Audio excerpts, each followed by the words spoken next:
เมยสุงค่ะเมื่อนี้เป็นวันที่26เดือนธันวาคมที่7ปี2026ในตอนแรกข่าวใส่หมอหอมมีข่าว2ตอนเต็มมาเปิ้นเผาค่ะอ่อนตั้งเปิ้นได้ได้ก่อเฮาค่ะมาถ่อมตุยลวงต้งหนึ่งหน่อเตี้ยนคือดีหวานให้เนี่ยค่ะมื้อวันที่25เดือนธันวาคมที่7ปี2026แน่มีข่าวงาออกมาว่าโครงการโรงเรียนหน่อเตี้ยนคืออันอยู่ฝ่ายใต้ก้มกำโครงการป้ายปิงหยาเงางุ่นปฏิไม่สูงจึงใด ดับซึกจึงได้ SPP SSA นั่นออนโฮจัดเฮ็ดปางโหลต้านสั่งการเขาว่าแลกับซ้อมเล่งโหลจากก้าปอเทาแม่แก่เจมเจอในอยู่ยาวในวันที่25เข้ายามกลางใน9โมงต่อพอถึง11โมงปลาย12มินิทนั่นของการโรงเรียนหนอเตียนคือไลออนโฮเซียวก็จัดเฮ็ดปางโหลต้านสั่งการเขาว่าแลกับซ่อมตอบพลากับซ่อมระหานสังฆาเจ้าเล่งหลูจากก้าปอเทาแม่แก่อองตีห้องฮ้อของการหนอเต้นคือดีเงางน SPP SSA นั่นสิมีผู้ใหญ่ก้นหลงเงางนสังฆาเจ้า11ปาโกตับโกห้องการหนอเต้นคือป่อแม่ก้นเมืองคมตั้งเสียงผูกคืนคอดในมีอยู่7ปากปลาย4ก่อในอ้อม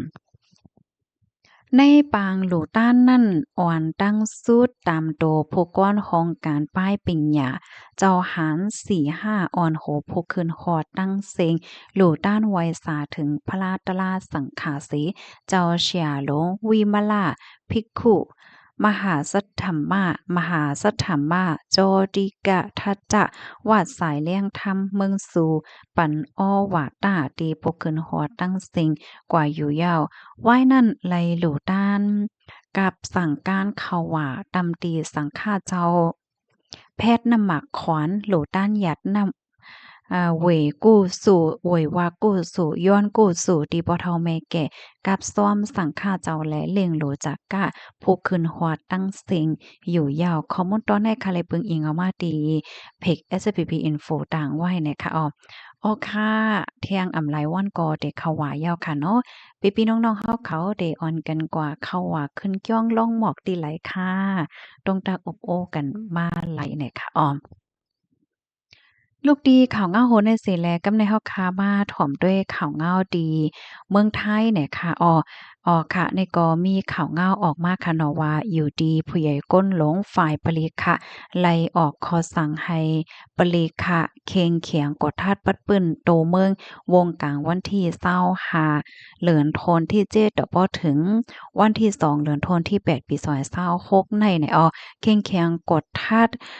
จอมเซ็นตาสายตั้งค่ะเนาะเปิงการคอโลดก้าว่าสังว่าเจ้าในปยกตั้งลานกดทัดให้ไหนอันดี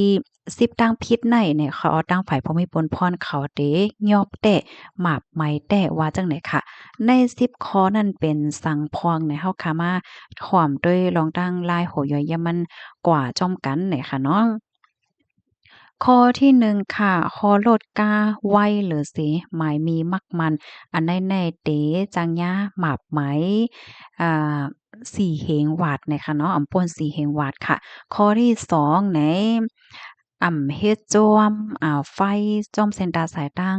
ตัวอย่างเปิงแตกมันไหนเฮาขับไปไฟเขียวไฟเหลืองค่ะเนาะไฟไปเขียวเฮากว่าไฟเหลืองจำเหลียงยาวห่อมกึดแหละจังได๋ค่ะอันนี้ก็จางยา หมาบไหมป่นสีเหงหวาดให้ไหน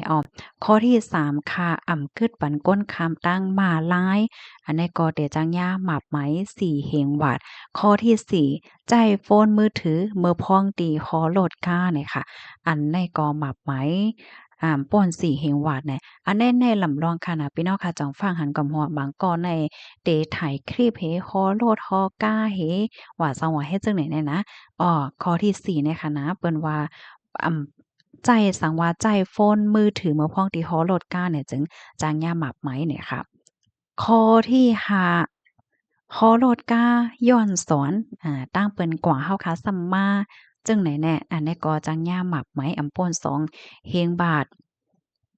ข้อที่6ค่ะตื้อหมาโคแฮ่เพ่ค่ะเนาะหมาโคเฮ่เพ่หมวกกันนอกอันว่าในคณะว่าได้เป็นก้นคอมันก็แลสังก้นขี่จ้อมตั้งหลังก็แลสังในค่ะอันนี้ก็เตจังย่าหมับไหม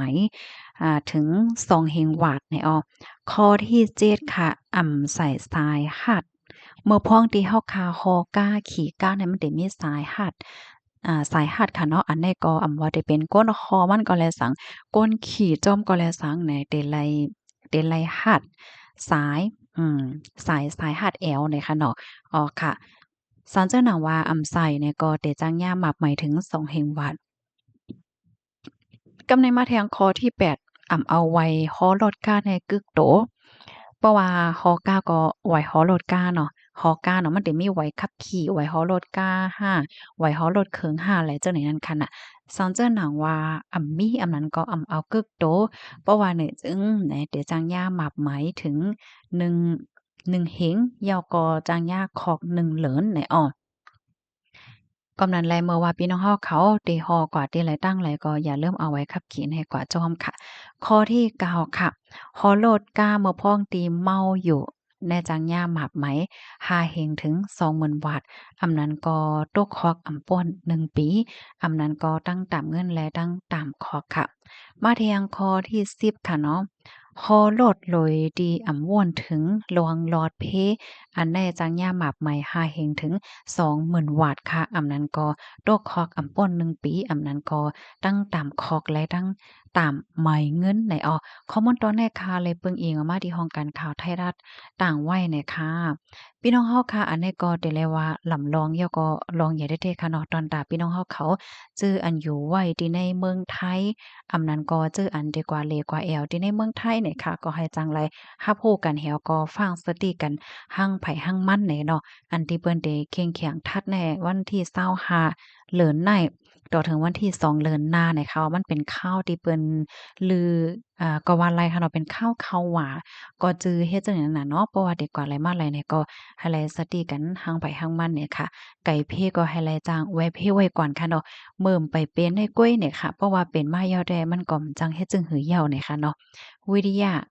ข้อความอันว่าวิทยาเป้กามอันว่านั้นมันก็แม่นแท้ค่ะเนาะพี่น้องเฮาค่ะ ยินจมูกก็ที่รับถอมปันแห้งค่ะออค่ะเหมยสูงค่ะ